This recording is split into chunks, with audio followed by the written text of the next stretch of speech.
بسم الله الرحمن الرحیم. لا حول ولا قوة الا بالله العلی العظیم. حسبنا الله و نعم الوکیل، نعم المولا و نعم النصیر. خدمت شما عرض شود که توی عرصه فرهنگی، در واقع توی اون حالا در واقع میدون و عرصه تاثیرگذاری و تاثیرپذیری که تو حوزه فرهنگ وجود داره، یک سری در واقع شاخصه هایی وجود داره که با مثلا عرصه ها و حوزه های دیگه متفاوته، فرق میکنه با شرایط دیگه. مثلا توی عرصه فرهنگی کسی با قد من کار نداره، کسی با وزن من کار نداره، کسی با مثلا زور بازوی من کار نداره، کسی با مثلا سرعت من کار نداره. توجه میکنین؟ تو عرصه فرهنگی اون چیزی که در واقع مشخصه در واقع بیان هاست، در واقع نوع برخورده، نوع اگه نقدی هست نوع نقده، اگر مثلا حالا یک موضع‌گیری هست نوع موضع‌گیریه. توی عرصه فرهنگی این شکلیه. مثلا شما ببینید یک کسی یه فیلمی میسازه، یه سریالی، یک نمایشی به اجرا در میاد، خب توی اون در واقع فضا سخت افزارها وجود داره طبیعتا. اون چیزی که من میبینم که قراره تأثیر بگذاره، اون سخت افزار تأثیر نمیذاره. اونها همه در بطن کار یک پیام‌هایی میرسونه و نهایتاً صحبت‌ها و نمیدونم موضع‌گیری‌ها، بحث هاست که در واقع اون تأثیرش رو میذاره، فرهنگ سازی میکنه. یعنی تو عرصه فرهنگی اینه، کلامه. تو عرصه فرهنگی مثلا موسیقی هم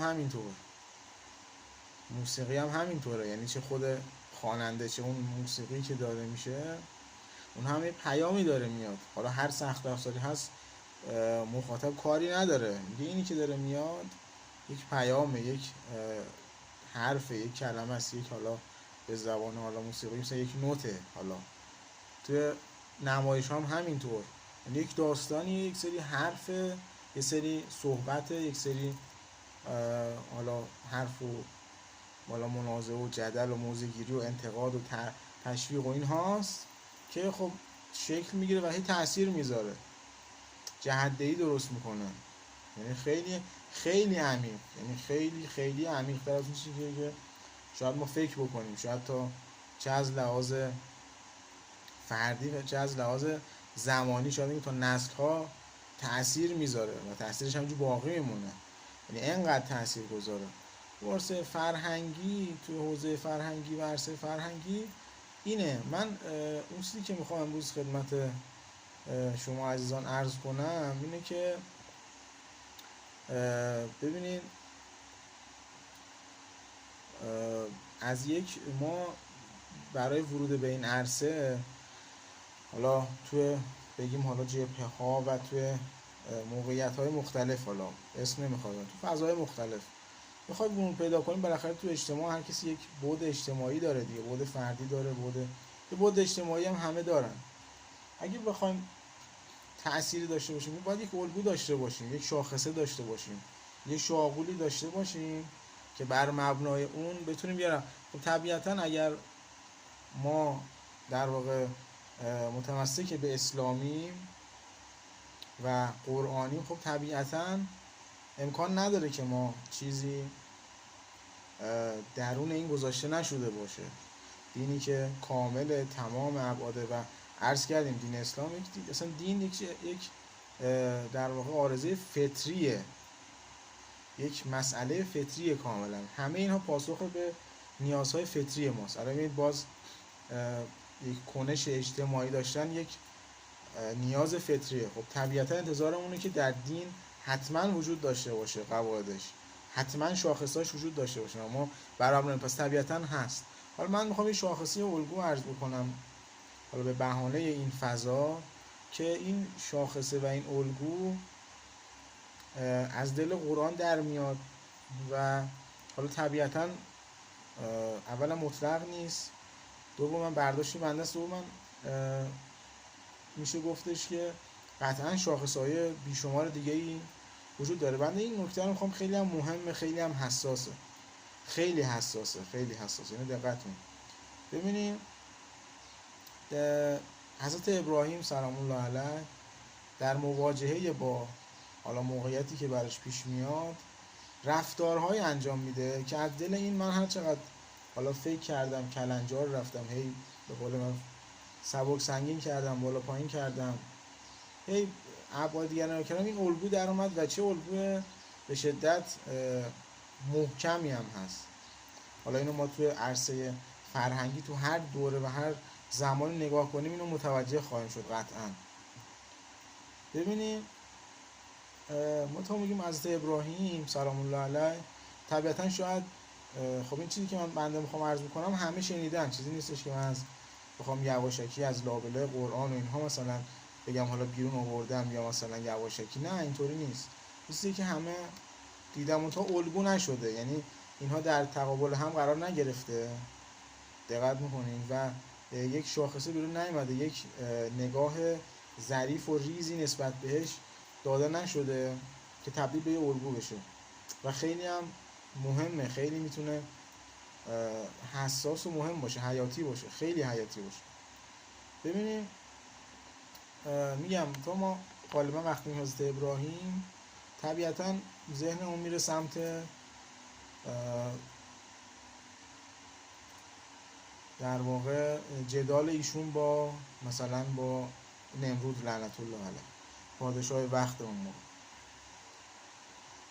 یا مثلا وقتی میگیم حضرت ابراهیم سلام الله علیه نگاهمون میاد میگیم برخورد یک مثلا شرایطی، نگاهمون میره سمت اون نکته‌ای که حالا همین هم قرآنیه دیگه، نکته‌ای که مثلا خدمت شما عرض شود که در مواجهه با اون قومی که مثلا یکیشون ستاره پرسته میره باشون ستاره پرست میشه، مثلا یکی خورشید پرسته، یکی آفتاب پرسته، مهتاب پرسته، باهاشون همونا رو میپرسته، یعنی میپرسته باهاشون و بعد میگه خب این خورشیدی که بعد از ظهر شب نشده میره به چه دردم خدایی که بره میاد بیرون، یعنی از دل خودشون سوال ایجاد میکنه، یعنی همرنگشون میشه، از دلشون سوال ایجاد. خود ما بفهمیم دیگه، اگه ما ندونیم، اگر ما اینو جایگاهش رو متوجه نباشیم طبیعتا نمیتونیم همینو درست و سر جای خودش استفاده کنیم. اگر هم اشتباه استفاده کنیم دیگه جواب نمیده، میریم میبینیم بدتر شد، خدا نکرده خودمون آسیب دیدیم. قرار بود اونها رو به فکر واداریم یا خودمون. اینا هر کدوم ببینیم جایگاه داره. حالا چطوره؟ ببینیم حضرت ابراهیم سلام الله علیه در مواجهه خودش با نمرود لعنت الله چه اتفاقی میفته؟ این میگه من خدام. حضرت ابراهیم میگه تو خدا نیستی. حالا من به لسان خیلی دارم چیز میگم، خدا نیستی، پرت و پلا هم داری میگی، تو اصلا عددی هم نیستی در مقابل خدا، بی خودی داری چیز میکنی، یه کلمه هم کوتاه نمیاد. دقت کنیم اون برای گفتم ستاره پرست میشه اصلا، یعنی چقدر فرقه. خود از ابراهیم دیگه. حالا من تقدم و تأخرش رو نمیدونم، تقدم و تأخر زمانی رو الان تو ذهنم نیست که اول کنه، ولی به هر حال دو تا اتفاق برای حضرت ابراهیم سلام الله علیه یک ذره هم کوتاه نمیاد. میگه آقا من خدام. میگه تو خدا نیستی، مثلا میگم حالا به لسان خودم خدا نیستی، پرت و پلا چی میگی؟ برو بابا چی میگی من خدام؟ مثلا میفهمی چی داره میگی؟ میگه خب خدایی که تو میگی مثلا چیکار میکنه؟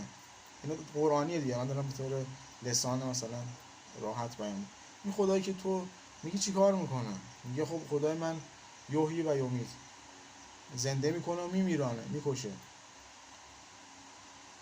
میگه دو نفر رو بیار، مثلا اصرار میخواد کنه که باز نه من خودم. ببین استکبار، کفر محض، استکبار، تکبر، استکبار شیطانی، غرور محض.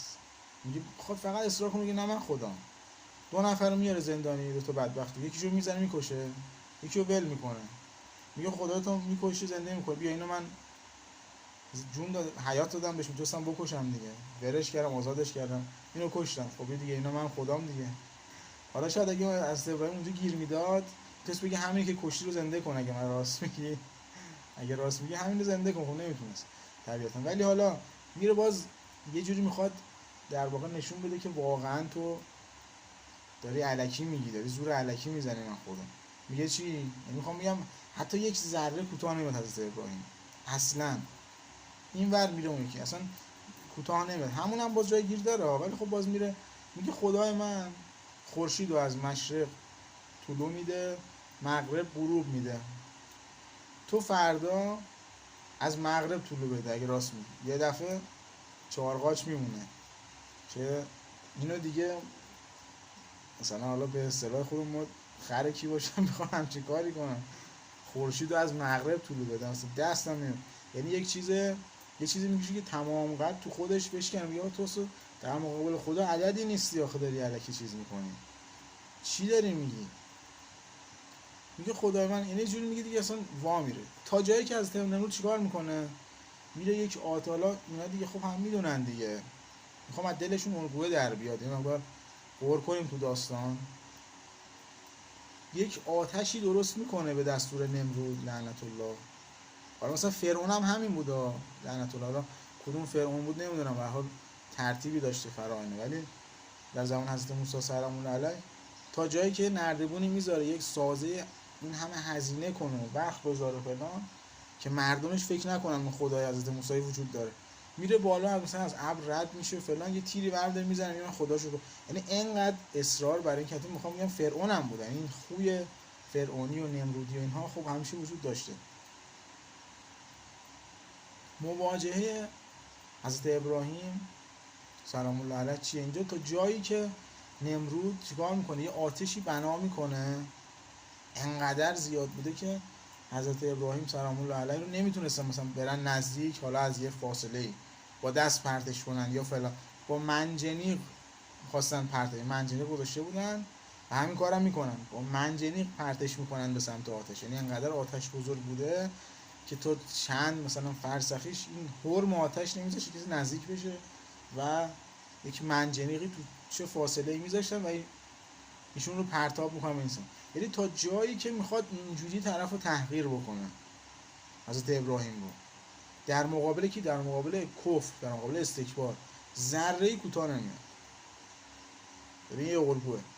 خب حالا همین حضرت ابراهیم، حالا میگم تا اونجا جالب بدونی که مثلا حتی اگه شما حالا قرآنیه یا روایه یادم نیست، ولی میدونم که حالا مطالعه کردم که تو ذهنم هست که حتی مثلا به قول خدا رفیقاش هم میرن حضرت ابراهیم میگن بابا ول کن دیگه، بابا نمیبینی منجنیق درست کرده، آتیشو نگاه کن داغیش داره به ما میخوره، ما داره الان عرق کردیم مثلا، اون سر مثلا فلان ببین چه آتیشی درست کرده، منجنیق درست کرده، اون داره میخواد تو رو بذاره اونجا پرتت کنه، ول کن بگو مثلا یه جوری بگو شهر رو کم کن، ذره کوتاه نمیاد. خب چی میشه؟ همین حضرت ابراهیم که اینقدر محکمه، اینقدر در مقابل کفر، در مقابل استکبار مطلق که میگه من خدام. خب الان نگاه کنید خیلی نمیگن ما خداییم، میگن خدا نیست. خدا کجا بود؟ هرچی ما این نمیگن ما همون ما خداییمه، منتها روشون نمیگن ما خداییم. خب به هر حال دارن به خدای شأنیت میدن، میخوان اصلا میگن خدایی وجود نداره. الان هم همونه دیگه، دنیای کفر خدا رو میخواد بزنه کنار، عملا تو زندگی ها، تو سبک زندگی ها زده کنار دیگه. اینم همونه. و روش از ابراهیم چیه؟ ذره کوتاه نمیاد. یعنی با منجنیق پرتش میکنن تو آتیش، باز بعد حالا اون معجزاتو که بردن و سلاما میشه و اسال حاضر.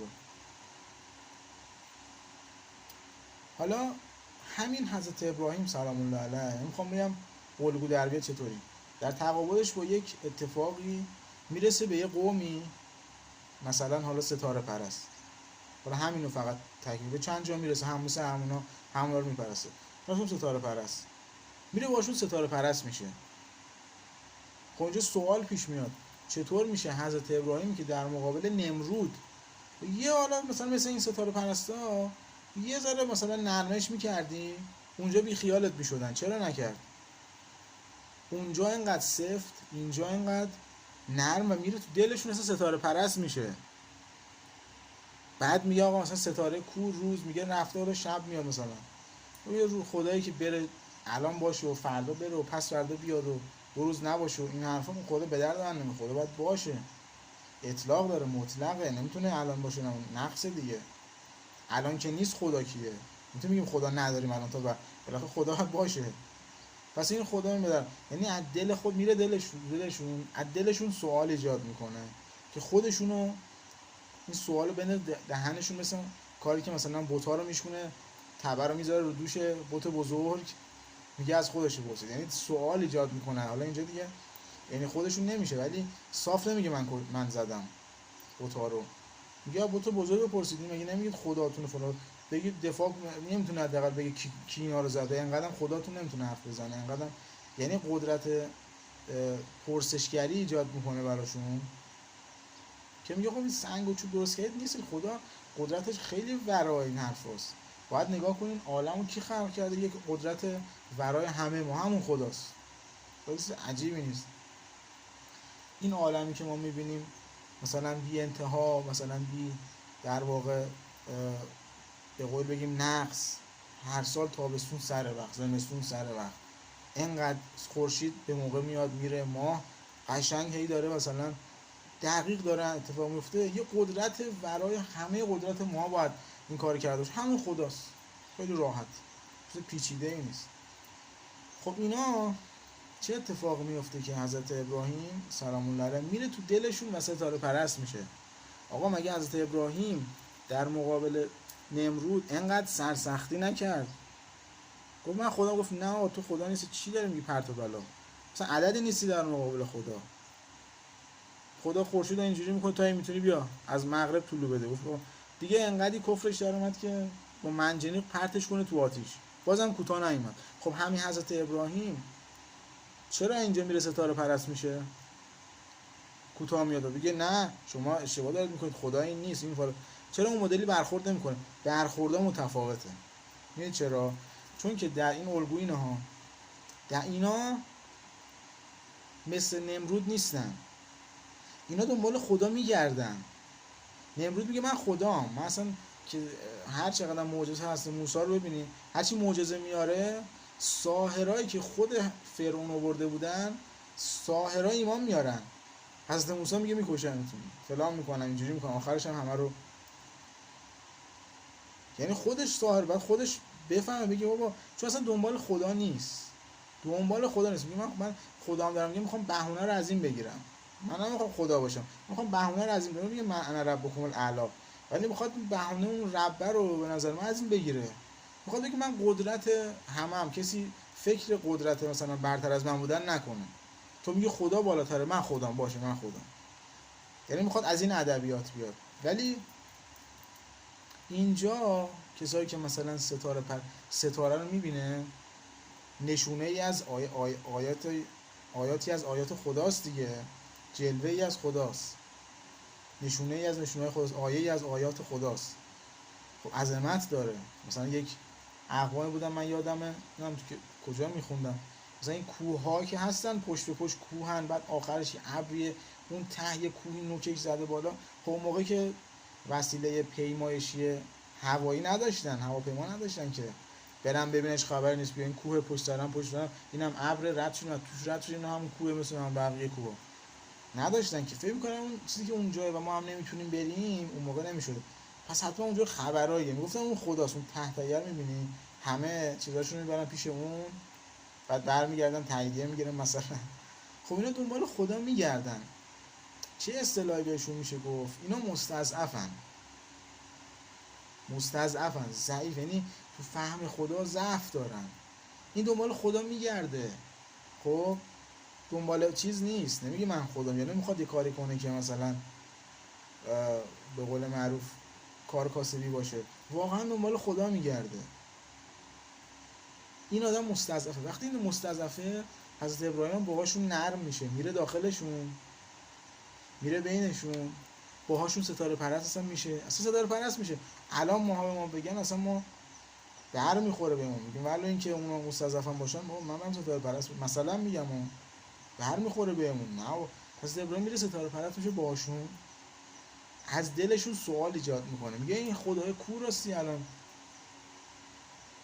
من کارش دارم؟ میگه شب میاد یعنی چی؟ من الان کارش دارم. نه حالا بعد میگه خدایی که الان نیست خود شبه به چه درد من میخوره؟ من خدا رو نمیخوام، میره.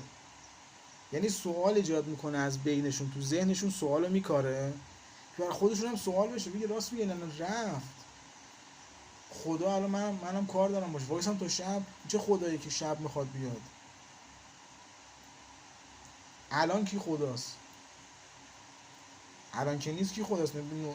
بی معطل نمیتونیم بشیم که، همینجوری بی خدا بمونه نمیتونیم باشیم که بی خداست الان فعلا رو حواس، هیچ خبری نیست تا شب خدا بیاد.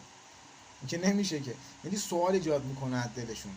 توی عرصه فرهنگی خیلی موقع ها ما باید این مدلی برخورد کنیم، یعنی باید تشخیص بدیم که در مقابل یک جبهه کفریم که اصلا دنبال خدا نیست، دنبال چیزی، دنبال منفعت و کارکاسبی و این داستان هاست. در مقابل اون باید سرسخت و سفت و محکم بود، ذره نمید کوتاه بیای. این الگوه ها میارن تو منجنیق میزنن حضرت ابراهیم پرتش کنن توی آتیشی که اصلا انقدر بزرگ بوده، با منجنیق تو مثلا فرسنگ هم و با منجنیق پرتش بکنن.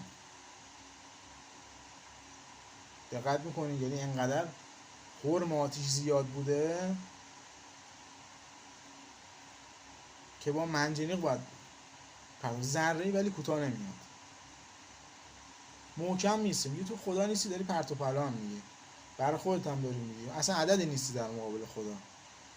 میاد اون دو نفر بعد وقتو میزنه، یکیشون میکشه یکی آزاد میکنه، باز میگه آقا خورشیدو بیار اگه میتونی. اگه اونم یه چیزی میگفت باز میرفت سراغ. یعنی کوتاه نمیومد حضرت ابراهیم سلام الله علیه، کوتاه نمیومد در مقابل کفر، در مقابل استکبار، محکم و تا آخرین لحظه.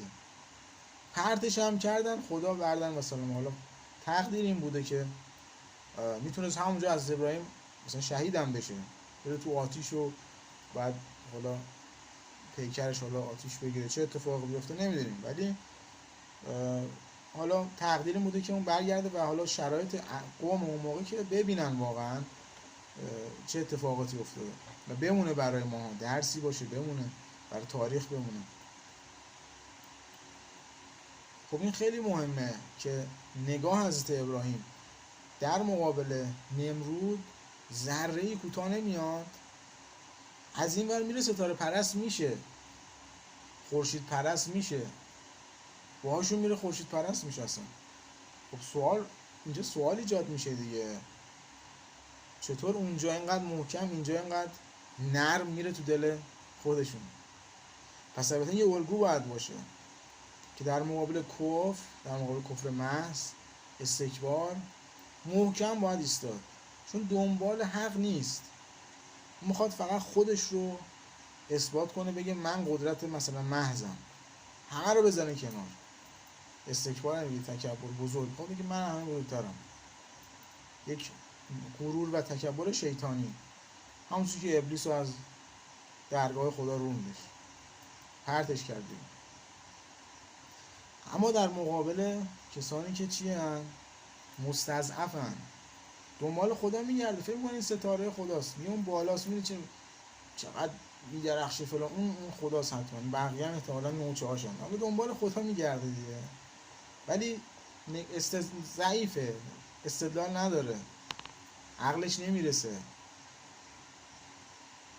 دقت میکنه؟ یعنی اون چیزه رو نداره، اون برهان و دلیل براش نیاورده شده،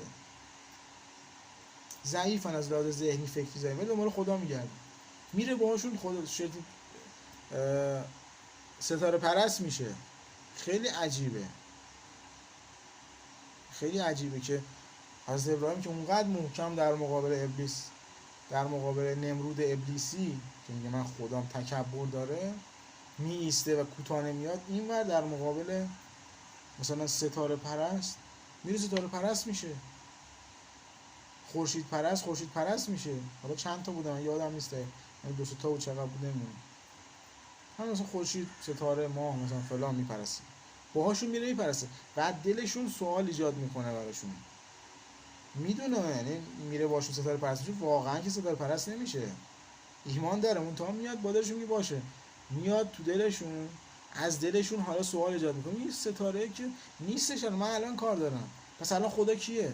یعنی اینقدر سوال ایجاد میکنه که خودشون هم حداقل آقا 10 نفر 5 نفر هم سوال ایجاد شه، 3 نفرشون هم دیگه بگیرن قضیه رو، خوبه دیگه. ولی اگه این کار نمیکرد همون 3 نفر هم براشون سوال فکر می‌کردن واقعا این ستاره خداست. این خیلی مهمه ها، این خیلی مهمه. تو عرصه فرهنگی غالبا شاید فقط استکبارگونه برخورد میکنه. این نگاه حضرت ابراهیم سلام الله علیه در مقابل نمرود لعنت الله، این مدلی فقط برخورد میکنیم انگار، یعنی فقط از این زاویه. آقا شاید کسی استضعاف داره، ضعیفه. مثلا چی؟ مثلا تو همین بحث حجاب، مثلا یه توی این فضای مجازی بود، یک خانمی بودش که دختر خانمی بود، حجابشو برداشته بود، بعد عکسای مذهبی هم گذاشته بود، مثلا چه میدونم، حالا یادم این مشهد من محرم، یعنی می‌خواست بگه من مسلمونم و اعتقاد به دین دارم. خب این استضعاف دیگه. من کار ندارم قانون چطور، اون قانون باید برخورد خودشو بکنه، باید جامع باشه، شامل باشه. این حالا لایه هم حالا نمیدونم، من حسن اجرای کارشو لازم‌تر و ضروری‌تر میدونم. هر قانون دقیق موضوع انجام بده، تاثیر خودشو میذاره. حالا که میگه آقا این کمتر، ضعیف، زیاده، من حسن انجام کار رو و نظارت بر حسن انجام کار رو شرط میذارم. اگر اون انجام شد، نه اینکه بهترین قانون بنویسیم بعد آخرش مثلا اجرا نشه، نصف کاره باشه، مثلا شرایطش نیست، خب اون موقع به درد نمیخوره که بهترین قانون باشه. اون قانونی که انجام بشه، حسن انجامش همینم خوبه. من میگم چون مرحله یه دیگه، میگن بعد تذکر، بعد جریمه، بعد دادگاه. بعضیا فقط جریمه رو دیدن. حالا به هر حال صحبت‌های از امیدوارم که زودتر حل و فصل بشه و یک قانون درست حسابی در بیاد. اون بحثش جداست، جامع باشه، شامل باشه، اون بحثش جداست. همینم میتونه باشه اگه درست اجرا بشه، این مهمه. اجرای درستش همینم جواب میده. اعتقاد من همینم جواب میده، دقیق هم جواب میده. اگه انجام بشه، کسی کوچه پس کوچه این کارو کرد، مثلا کشف حجاب کرد، اونا شما شدید میخواید رصد کنید، میتونید اگه بسم الله، اگه درست باشه. اول پیامک، بعد جریمه، بعد طرف بدون دادگاهی میشه، خب طبیعتاً ترمزش بیکاره مگه به خاطر حجاب. خب به طرف مثلا میبینی، میگم بعضی استضعاف دارن، حالا اون تو پرانتز عرض کردم، استضعاف دارن بعضیا، میخواد بگه من مذهبی ام ولی مثلا حجاب شد. خب این آدم باید استدلال کنی، بگی آقا مثلا تو قرآن خیلی از مذهبی هم نمیدونم، مثلا جدیدن آقای مسعود پزشکی ها متاسفانه، ولی من اگه درست باشه چون تیترشو سایت بیگانه زده، اونا معمولا غرض ورزی تیتر میزنن، ولی این حرفو بعضا میزنن دیگه که نمیدونم حجاب گفته مثلا مال زنای پیغمبره. خواهشان اگه اسلام سر در نمیارید چه پرت و پلا نگید، چرت و پرت نگید از اسلام. اگه شما صاحب دینید که همینجوری حرف میزنید. آیه یا مثلا خانم دختر شهید شیرودی، خانم شیرودی، نه فکر کنم یک سمتی هم دارن تو، حالا نمیدونم یک حالا نهادی اگه اشتباه نکنم، دختر شهید شیرودی هستن که خدا رحمت کنه ایشونو. نه هم گفتن که نمیدونم شهید ندادیم تارمو بیرون بیاد، ما شهید دادیم اینجوری. خب بابا نگید این حرفا رو، پرت و پلا نگید، اگه نمیدونید نگید بی خود. این همه وصیت‌نامه شهید دادیم واسه حجاب، صراحتا گفته حجاب، شما چی میگی الکی؟ نکنه صاحب دین و همه چی شدید شما خبر ندارید. حالا اینا رو تو پرانتز عرض میکنم.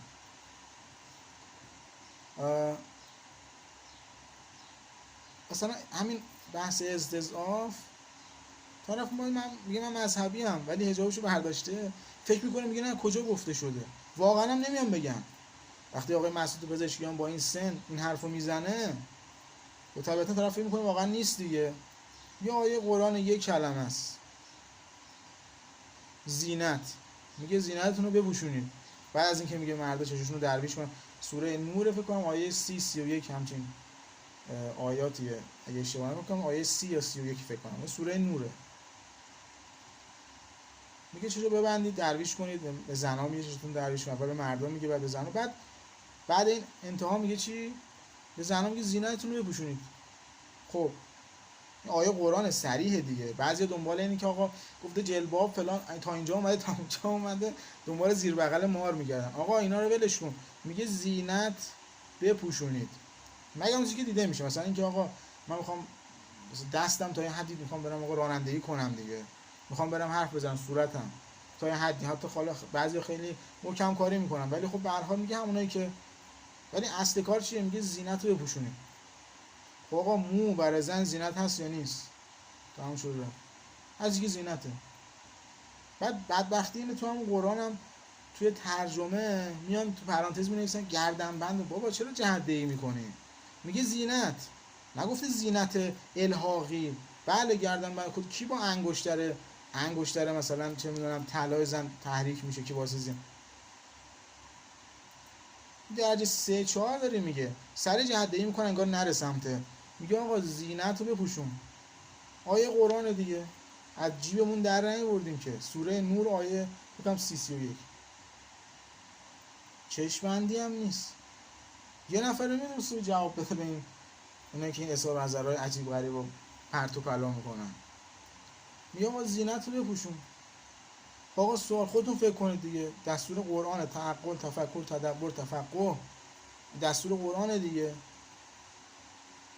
میگه زینت رو بپوشون. به خانم ها میگه، کجا به زنای پیغمبر رو یه چیزایی حالا میگن دنبال زیر بغل مار میگردن، دنبال خط 4 آدیداس میگردن بعضیا. عجیبه اصلا بعضی. خب زینت، الان به من بگید چی زینت زنه؟ مو زینت زن هست یا نیست؟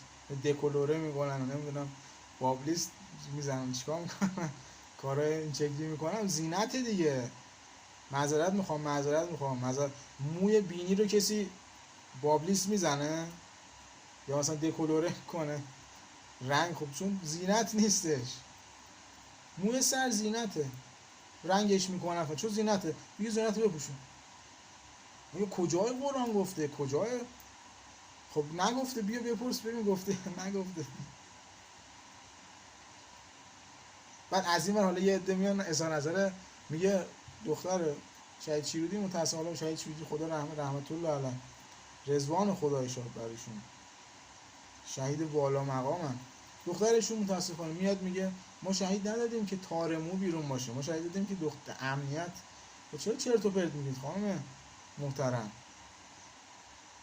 چیزی دست نذارید که آیه صریح قرآن. آخه من که صاحب قرآن نیستم، شما هم صاحب دین نیستید.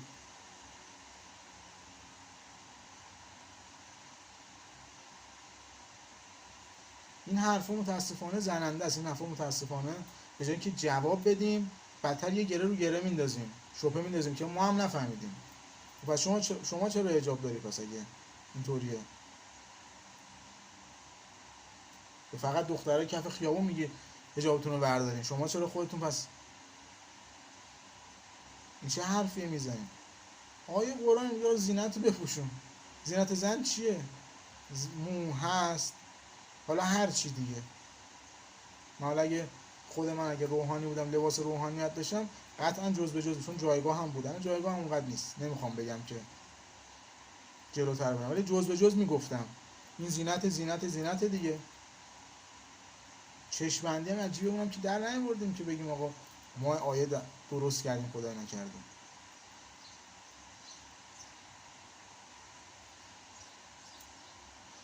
این خیلی واضحه. ولی این استضافه دیگه.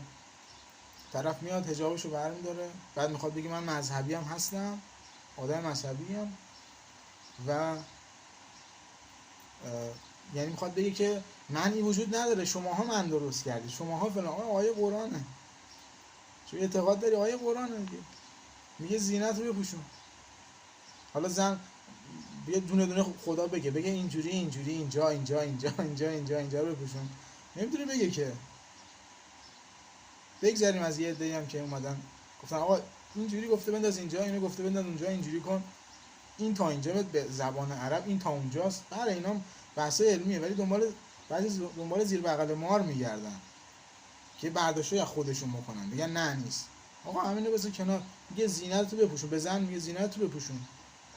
آقا مو جزء زینت هست یا نیست؟ تمام شده رفت. بحث نمونه، فقط ساده است که بعد یه عده اظهار نظرات شاذ بکنن که آدم شرمش بکنه، که مثلا یه عده مجلس بودن، یه عده نایب رئیس بودن، چه کسایی بودن که اینجا داشتن حکم فرمانی می‌کردن. الغرض این که بحث فرهنگی اینه، استدلالای خودشون میخواد. اگر استضعاف داره باید بری سوالشو جواب بدی، یا اگر خیلی چیزه براش سوال ایجاد کنی. تو که دین داری، قرآن داری، خب قرآن نگفته این حرفا؟ و اینو گفته و چرا رد نمی‌کنی؟ این حرفا دینه دیگه. آیا میتونی بگی من هم مدرسه میرم، هم هر ساعتی بخوام میرم، هم مدرسه پرتت میکنم بیرون؟ یا آقا این مدرسه اینجا قواعدش اینه، 7 صبح میای مثلا 2 بعد از ظهر میری مثلا. نه من یه بار 11 میخوام بیام، یه بار میخوام 2 برم، یه بار میخوام 6 برم. روز اول روز دوم پرتت میکنم بیرون. یا پدر مادر میتونی براش بیای، نمیتونی خدافظ، پروندهت خدافظ. غیر اینه من نمیتونم بگم نه من هم تو مدرسه هم میخوام خلاف قوانین عمل کنم. اینو بدونیم دیگه. آیه قرآن نمیشه اینایی که این شکلی ان غالبا استضعافه، نمیدونن و کسی نگفته بهشون. منی که الان مذهبی ام اگر اینو نخونده بودم تو قرآن، به من کسی نگفته بود، منم برام سوال بود هنوز.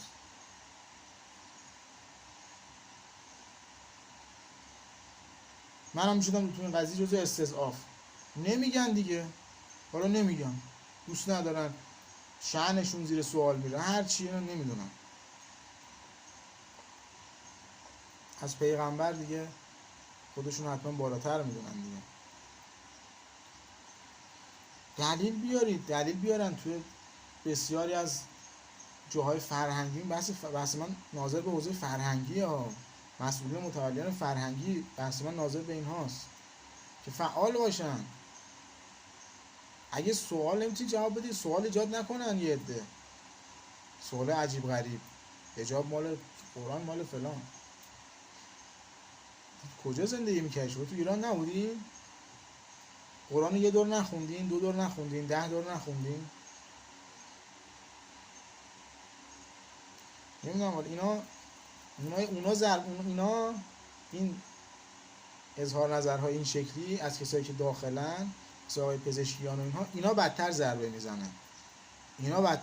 روبرو دشمن که خب طرف 50 سال لختن، 100 سال لختن، میگن اینجوری ما دوست داریم. این که چیز جدیدی نیست. ولی این اظهار نظر خطرناکه. اینا تیشه میزنه، اینا تبر میزنه، اینا خطرناکه این اظهار نظرها. یا دختر شهید شیرودی، یا دختر شهید حتما حرفش درسته دیگه، اینا ضربه میزنه، اینا خطرناکه، اینا بمبه، اینا آتیشه. برای به جای اینکه جواب بدیم اینجوری تیشه بزنیم. و تمام گناه کسایی که تو این دام میفتن گردن مسئولی فرهنگی از قدیم تا الان بوده و هست و خواهد بود که میتونن حرف بزنن و کار کنن، نمیکنن. بعدم من که شمشیر رو گردن من نذاشتن که این حرفا رو بزنم، وظیفه خودم میدارم، شخصا دارم این حرفا رو میزنم. میگم آقا اینم ناموس منه، فرق نمیکنه، این خواهر منه، این مثل ناموس خود من میمونه، چه فرقی میکنه؟ اگر نمیدونه بهش بگم. چطور به خانواده خودم اگر نمیدونه میگم؟ وظیفه‌مه که بگم. اینم میدونم در حد خودم میگم که آقا کسایی که میشنن برسونن، صدای ما میرسه برسه، نمیرسه برسونن. ولی خطر اونا از همه بیشتره. اون که داخلن دارن یه چرت و پرت میگن، بلغور میکنن برای خودشون، با اسلام جدید درست کردن. توکل به خدا. ان شاءالله که در واقع ما استضعاف فکری و اینها نداشته باشیم و خیلی کم داشته باشیم، که راهکارش هم همین جهاد تبیینی که حالا گفتمان سازی که ما اضافه که یعنی توضیحات که در راستای گفتمان سازی که امام سید علی سلام الله علیه ایشون فرمودن، رهبر عزیزمون فرمودن، راهکارش همینه، جهاد تبیین. چون نظر من بود که به گفتمان سازی ختم بشه، این دیگه تمام میکنه ماجرا. راهکار همینه که امام سید علی سلام الله علیه فرمودن. جهاد تبیین نمیگن دیگه، تبیین نمیکنه. از اون برم یه عده میان این شکلی. امیدوارم که اون این فضا برداشته بشه و واقعا استضاف نداشته باشیم، خیلی کم داشته باشیم و همه مثل اعضای خانواده‌مون بمونن. اگر چیزی نکته می‌دونیم سریع بهشون بگیم، برسونیم و ذهنشون استعدادشون رو پر کنیم و غنی کنیم برای ذهنشون رو در مواجهه با این پدیده ها و این شکل. معذرت میخوام سرتون رو درد آوردم، امیدوارم که دعا کنیم ما رو. التماس دعا یا علی مدد. خدا نگهدار.